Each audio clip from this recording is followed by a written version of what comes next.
गुरुर्ब्रह्मा गुरुर्विष्णु गुरुर्देवो महेश्वरा गुरुर्साक्षात् परब्रह्म तस्मै श्री गुरुवे नमः।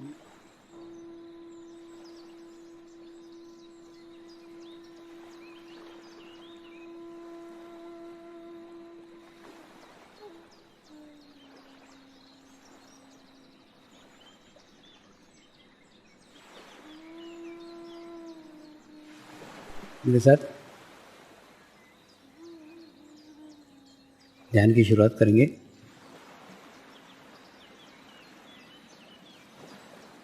मैं एक पवित्र आत्मा हूँ। मैं एक शुद्ध आत्मा हूँ। मैं एक पवित्र आत्मा हूँ।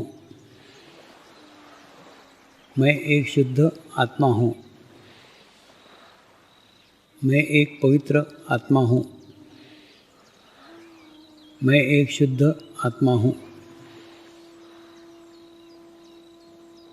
गुरु मंत्र का उच्चारण करेंगे। ओम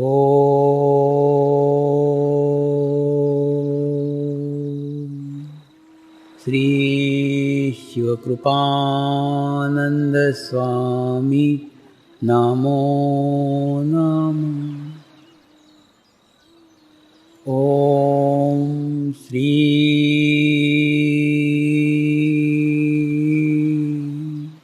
शिवकृपानंद स्वामी नमो नमः। ओम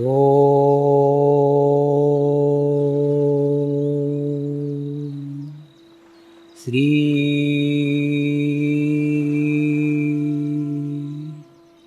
शिवकृपानंद स्वामी नमो नमः। ओम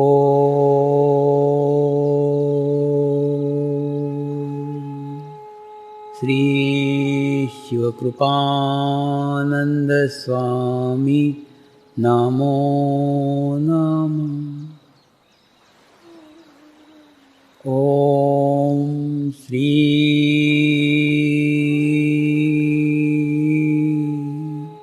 शिवकृपानंद स्वामी नमो नमः। ओम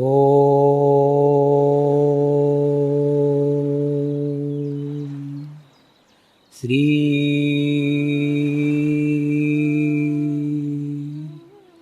शिवकृपानंद स्वामी नमो नमः। ओम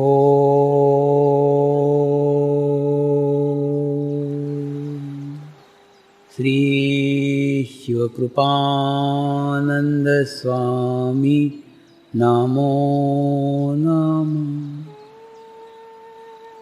ओम श्री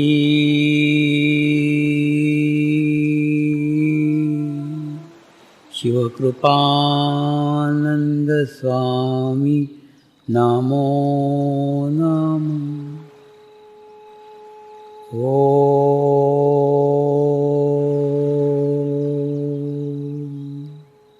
श्री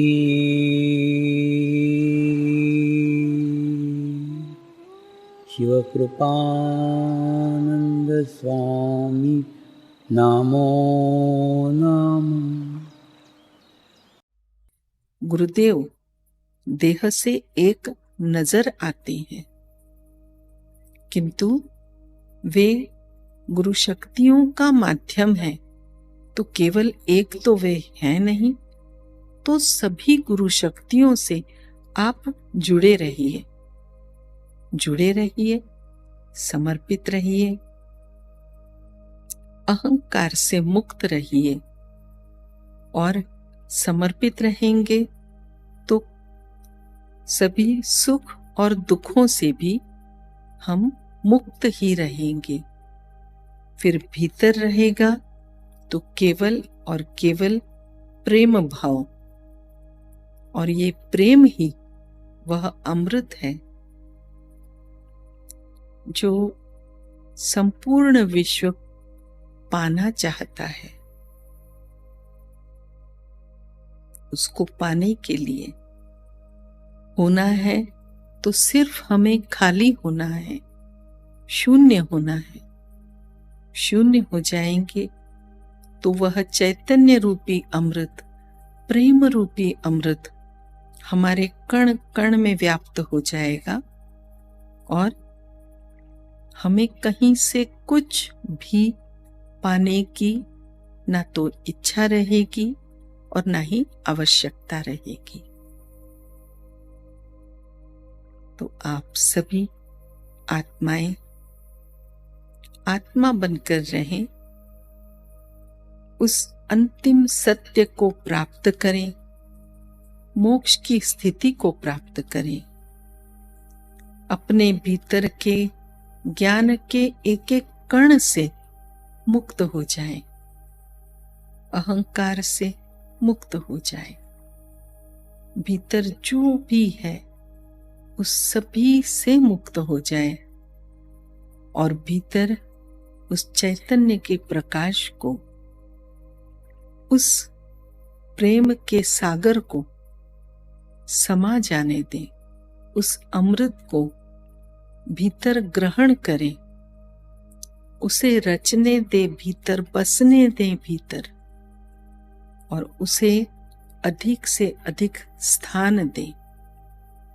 भीतर कुछ भी आए, प्रार्थना से खाली होते चले,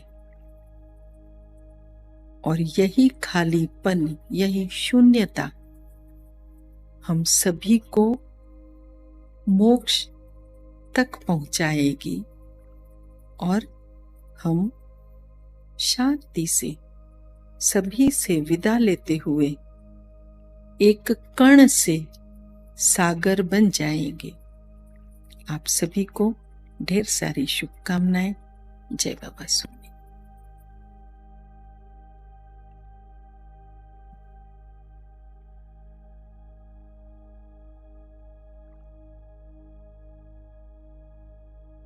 अभी जब यूके और आयरलैंड, नॉर्वे, जर्मनी ऐसी यात्रा की थी, उस समय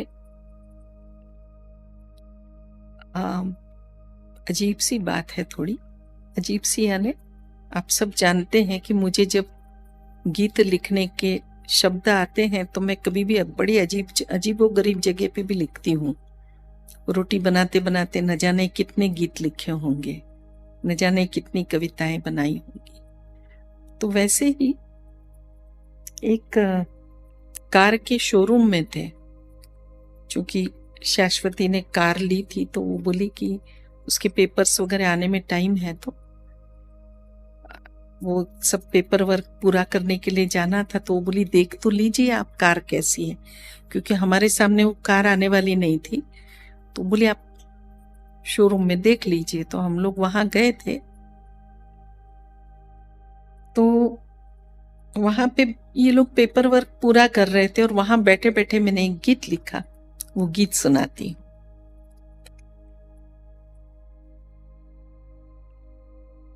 वरना मैं कभी मोबाइल लेके स्टेज पे नहीं होती हूँ, लेकिन चूंकि लिखा हुआ इसी में है तो इसलिए फिर मैंने रिक्वेस्ट की थी कि मोबाइल यहाँ पे रखवा देना ताकि वो गीत में पढ़ सकूं। क्योंकि लिखती भले मैं हूं पर मुझे शब्द याद रहते नहीं हैं, भूल जाती हूँ।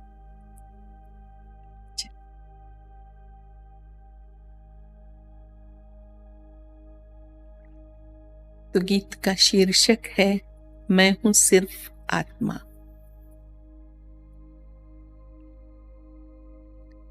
न देह हूं न भाव हूं, मैं हूं सिर्फ आत्मा।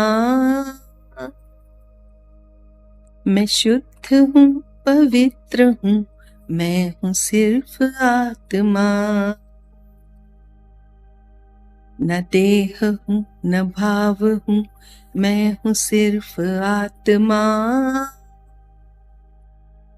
मैं शुद्ध हूँ पवित्र हूँ, मैं हूँ सिर्फ आत्मा। मैं कण में हूँ, मैं क्षण में हूँ, मैं भूत और भविष्य हूँ देह में नहीं मैं देह, मैं हूँ सिर्फ आत्मा। विश्व सारा चेतना, आत्मा भी चेतना। देह भाव से परे है आत्मा परमात्मा। विश्व सारा चेतना, आत्मा भी चेतना।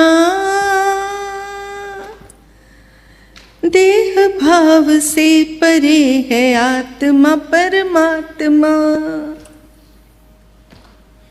न देह हूँ न भाव हूँ, मैं हूँ सिर्फ आत्मा। मैं शुद्ध हूँ पवित्र हूँ, मैं हूँ सिर्फ आत्मा। देह वृत्ति कर्म है तो कर्म से ऊपर उठो।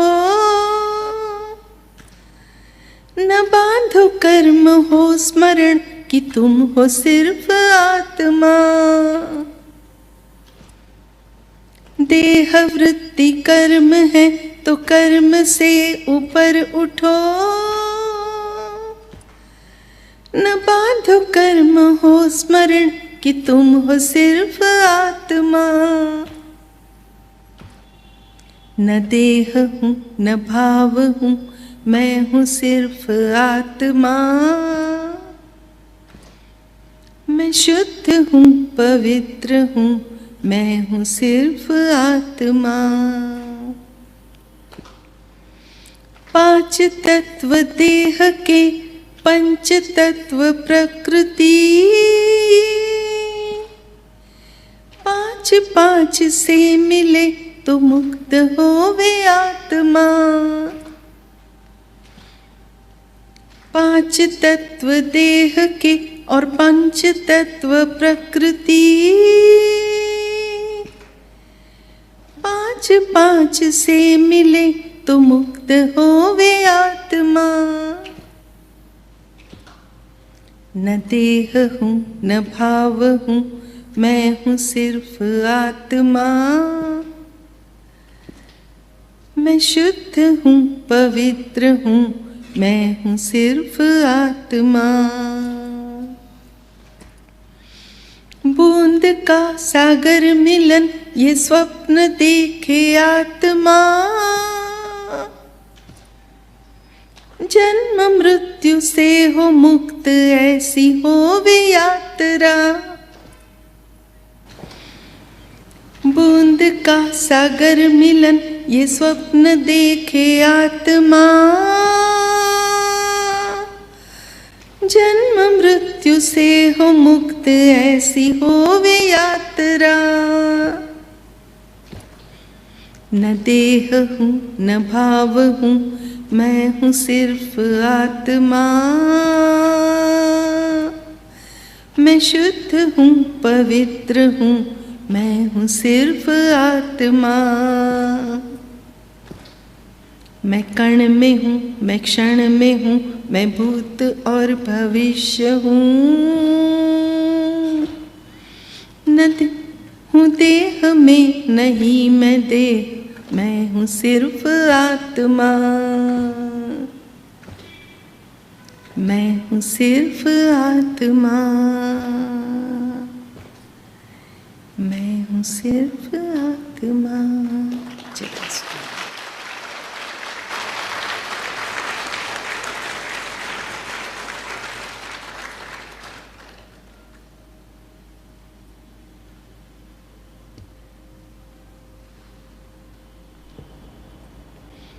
अभी आप लोगों को कुछ प्रश्न पूछने हो तो पूछ सकते हो, समय हो तो।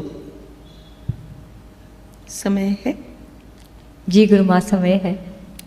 तो फिर कुछ प्रश्न पूछने हो तो आप पूछ सकते हो. ಯಾರಾದರೂ ಪ್ರಶ್ನೆ ಕೇಳೋದಿದ್ರೆ ಕೇಳ್ಬೋದು. ಹಿಂದಿನಲ್ಲಿ ಸಾಧ್ಯ ಇದ್ದರೆ ಕೇಳಿ, ಕನ್ನಡದಲ್ಲಿ ಕೇಳಿದರೆ ಮುರುಮಾಗೆ ಹಿಂದಿಯಲ್ಲಿ ಟ್ರಾನ್ಸ್ಲೇಟ್ ಮಾಡಿ ಹೇಳ್ತೀವಿ.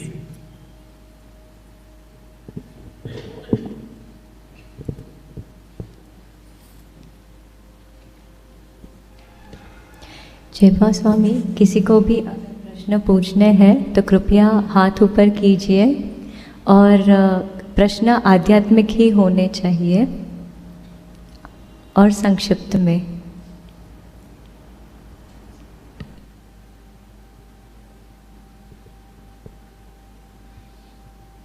प्रणाम गुरु माँ. जय बाबा स्वामी बेटा. माझा प्रश्न असा आहे की जेव्हा मी अभ्यास करते तेव्हा मला ड्रॉइंग करायची इच्छा असते. जेव्हा मी सायन्स किंवा मॅथ सब्जेक्ट घेते तेव्हा मला काहीतरी खायचं विचार येते. ओके, एवढाच आहे ना प्रश्न. तो काय नाव आहे बेटा? कीर्ती. केतकी. केतकी. तो बच्ची का नाम है केतकी और उसका प्रश्न है कि जब वो पढ़ाई करने बैठती है, जब साइंस पढ़ रही होती है तो उसको ड्राइंग करने की इच्छा होती है, और जब वो कुछ और कर रही होती, मतलब पढ़ाई कर रही होती, तो कभी उसको खाने की इच्छा होती है, कभी ड्राइंग कर रही है तो खाने की इच्छा होती है ना? यही प्रश्न था ना? तो हिंदी समजता है ना? हिंदी बोलूं चलेगा की मराठीतच देऊ? मग यांना सगळ्यांना परत मला हिंदीत सांगावं लागेल. तुला हिंदी समझतं? तो फिर मैं हिंदी में ही जवाब देती हूँ, है ना? तो बेटा पहली बात, ये भूख वाली प्रॉब्लम मुझे भी हमेशा रही है. खाए पिए बिना तो मैं कभी परीक्षा देने नहीं जाती थी, कि यदि खाया नहीं तो मेरे को ऐसे लगता था मैं वहाँ पे बेहोश हो जाऊंगी. हालांकि भगवान ने इतना फैट दिया है, लेकिन फिर भी वो तो रहता ही था कि यदि पेट नहीं भरा है ना तो मुझे बिल्कुल पढ़ाई सूझती नहीं है. तो यदि सेम प्रॉब्लम आपकी है तो पहले खा लिया करो. मम्मी को बोलो मुझे कुछ नाश्ता दे दो, कुछ खाने को दे दो. नखरे मत करना. मम्मी ने यदि रोटी दी तो रोटी खा लेना, और चिवड़ा दिया तो चिवड़ा खा लेना, है ना? लेकिन खा लेना. खा पी के पढ़ने बैठोगे तो खाने के विचार तो एटलीस्ट नहीं आएंगे, है ना?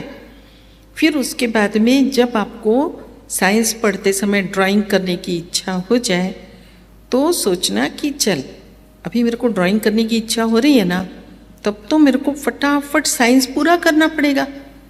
साइंस पूरा झटपट कर लूँगी तो मेरे पास एक्स्ट्रा टाइम होगा. जब एक्स्ट्रा टाइम होगा तो मैं ड्राइंग कर सकूँगी.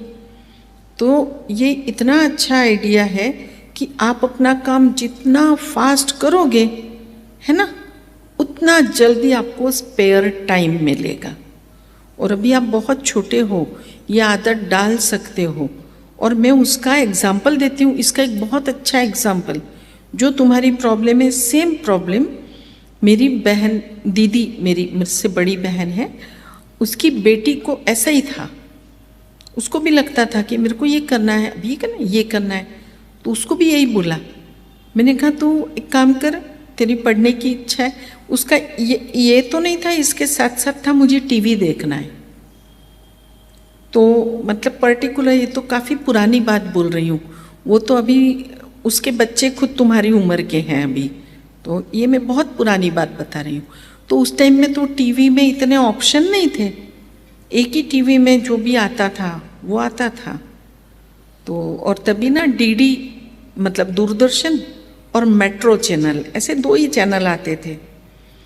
तो उसको कुछ वो कार्टून वगैरह आता था ना, वो टाइम पे कार्टून देखना है मुझे. तो फिर उसको बता दिया कि तेरे को कार्टून देखना है ना, देख तेरा होमवर्क पूरा हो जाना चाहिए, तेरे नोट्स सब कंप्लीट होना चाहिए, और रोज टेबल्स बोलना है. वो उतना काम हो जाए तो तुझे ये देखने देंगे. तो वो बोलती थी अच्छा ठीक है. तो फिर उसने ना हैबिट डाली कि अपना काम झटपट झटपट फास्ट करना है. एकदम फटाफट फटाफट करने लगी। सच्ची बात बता रही हूँ, हाँ आपको, बिल्कुल ऐसे नहीं बच्चे के लिए कोई स्टोरी बना के बोल रही हूँ, एकदम रियल घटना है ये। तो फिर क्या हुआ, उसको इतना फास्ट, क्योंकि मुझे कार्टून पूरा देखना है, क्योंकि ऐसे होता था कि उसका काम पूरा हुआ उतने में थोड़ा कार्टून तो मिस हो गया, ये मुझे तो पूरा देखना है, फिर ये टाइम से पहले पूरा करना है, टाइम तो लिमिटेड होता है, स्कूल से घर पे आए फिर तो जो टाइम गैप है उतने में तो करना है ना। तो फिर वो फास्ट करने लगी, उसकी स्पीड बढ़ गई, फिर वो अपना सारा काम कर लेती थी ना, इसलिए दीदी ने भी उसको थोड़ी लिबर्टी दी कि ठीक है तो तेरा पूरा नहीं हुआ है, थोड़ा सा बाकी है ना, कोई बात नहीं, लेकिन ये कार्टून का सीरियल पूरा होने से पहले मुझे तेरी नोटबुक कंप्लीट चाहिए, होमवर्क कंप्लीट। तो वो बोली ठीक है। तो जो बीच में ब्रेक आता है ना, एडवर्टाइजमेंट आते, ब्रेक होता है, तो तभी आज के जितने ब्रेक नहीं आते थे, 15 मिनट्स के बाद में एक ब्रेक आता था और उसके बाद में फिर आता था तो फिर ख़त्म हो जाता था। तो 15 मिनट के बाद वाले ब्रेक में वो फटाफट फटाफट फास्ट, मैथ्स का हो, साइंस का हो, जो भी होमवर्क के फटाफट पूरा करती थी। उससे क्या हुआ, उसकी स्पीड बढ़ी। फिर हैंडराइटिंग खराब हो गई तो दीदी ने बोला गंदी हैंडराइटिंग में काम किया ना, मैं फाड़ के फेंक दूंगी तेरी नोटबुक। अच्छी हैंडराइटिंग में काम करने का और फास्ट भी काम करने का। फिर वो अच्छी हैंडराइटिंग में फास्ट काम करने लगी। ऐसे करते करते वो 12th में आ गई, है ना, 10th बोर्ड हो गया। ब्रिलियंट लड़की थी वैसे भी, तो 12th में आ गई। तो जब 12th की उसकी बोर्ड एग्ज़ाम थी, ये रियल घटना बता रही हूँ, मैथ्स का पेपर था उसका। सभी पेपर्स तो वो फटाफट ही करती थी, बट मैथ्स का पेपर उस साल बहुत टफ आया था। होता है ना कभी कभी बहुत टफ पेपर आता है, बहुत डिफ़िकल्ट पेपर था और बच्चे लिटरली रो रहे थे कि कुछ आ नहीं रहा है। ये बहुत ब्रिलियंट थी, उसने तो पूरा कर लिया, कंप्लीट करके 1.5 आवर में उसका 3 घंटे में से 1.5 भी नहीं, 1 आवर में उसका पेपर कंप्लीट, पूरा कंप्लीट। अभी वो बैठ गई ऐसे रख करके, क्योंकि 1.5 आवर होने से पहले किसी को बाहर नहीं जाने देते। तो वो जो सुपरवाइज़र होते हैं ना, जो घूम करके बोलते कॉपी मत करो, ये मत करो, वो सब बोले उसको बेटा कोशिश कर, लिख थोड़ा, कर ले बेटा, आ जाएगा, कोशिश कर, 2-3 बार पढ़ ले। तो बोली हो गया मैम। तो बोले अरे तू थोड़ा देख तो सही। तो फिर उसने कहा नहीं मुझे जितना आता था मैंने पूरा कर दिया। अरे ऐसे थोड़ी होता है बेटा, कोशिश करो कोशिश करो। ये बोली नहीं मैंने पूरा कर लिया। बेटा कोशिश, अच्छा एक बार फिर से चेक करो। अब फिर उसने बैठे बैठे 2-3 बार अपना पूरा पेपर चेक किया। जैसे ही 1.5 आवर की बेल बजी, उसने वो अपनी नोटबुक ली, वहाँ पे रखी और चली गई। वो बेचारी सुपरवाइज़र बोलती रही अरे बेटा कोशिश करो, देखो फेल हो जाओगे, मम्मी पापा डांटेंगे, ये करेंगे वो करेंगे। वो लड़की के 100 आउट ऑफ 100 मार्क्स आए और टोटल उसका जो रिजल्ट आया 98.6%। और अभी वो गूगल में जॉब करती है। बहुत ब्रिलियंट है, बहुत फास्ट, एकदम सुपर फास्ट काम। तो बेटा इस एज में तुमने यदि वो कोशिश की तो तुम भी उनके जैसे कर सकते हो। तुमको जो करना अच्छा लगता है, सारे शौक के लिए अपने पास टाइम होता है, जो काम करना है वो फास्ट कर लो। और जो मैं तुमको बोल रही हूँ ना, ऐसा मैं अपने किचन में करती थी कि मुझे फ्री टाइम चाहिए ना, तो किचन का काम फास्ट होना चाहिए, इसलिए 30 मिनट्स के अंदर दाल चावल सब्जी रोटी कंप्लीट हो जाना चाहिए। नहीं हुआ तो फिर मुझे स्पेयर टाइम कैसे मिलेगा, है ना। तो काम तो बेटा सब करने होते हैं, सिर्फ एक ही चीज़ है अपने हाथ में, अपनी स्पीड बढ़ाना। तो बस स्वामी जी को प्रेयर करो और अपनी स्पीड बढ़ाओ, है ना। लेकिन स्पीड बढ़ाने का मतलब पढ़ाई भी अच्छे से करने की। ये नहीं कि गलत सलत कुछ भी लिख दिया, फास्ट किया था ना, ऐसे नहीं, करेक्ट करना है ना।